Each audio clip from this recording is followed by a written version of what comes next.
What about Iran, Senator? I mean, are we as close to a flare-up between Israel and Iran as some places are starting to suggest? It's not just Israel and Iran. I think it's going to be much broader than that. I don't know who, if anybody, would take the action to go after, to the extent that you can, and it's not easy, the nuclear reactor.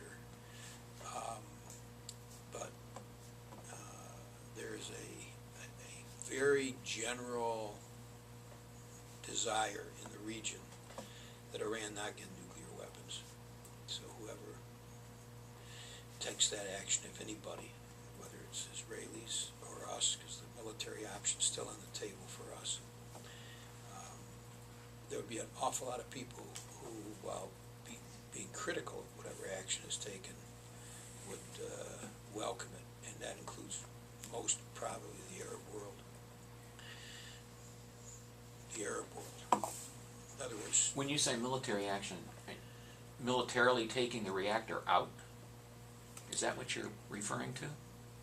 setting back some kind of a missile strike that would set back their program. How and what targets there would be to accomplish And the that. Arabs, the Arab world wouldn't mind that? Wouldn't mind it. Yeah. They would object to it vocally. Until and it's done. applaud it privately. Yeah, until it's done, right?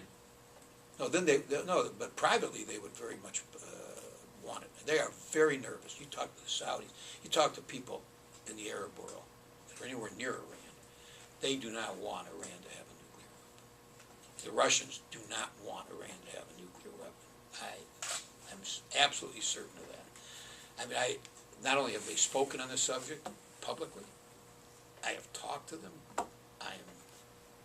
They've been hit by fanatics, religious fanatics, Islamic fanatics. They paid a heavy price already. They got them right on their border. There's some elements, put it that way, of fanatic elements of Islam that are taking violent action against Russia. They've been hit. They don't want a nuclear-armed Iran. They've taken steps so that might not happen, including sanctions. They've joined in tougher sanctions. They've also decided to not supply Iran with certain anti-air capability that they had actually contracted to sell to Iran. Some surface-to-air missiles that are now not going to be sold to Iran as contracted for Russia to Iran. From their perspective, the supply of that nuclear fuel is not dangerous because they believe they control it and will remove it. And it's been, as long as it's being used for peaceful purposes, under inspections or control, Iran has a right to a nuclear program. The problem is they won't allow inspections, so the Russians have control of that nuclear material. From their perspective, it's not inconsistent. It kind of looks that way to us and to me, but that's not their view of it. They do not want Iran to have a nuclear weapon.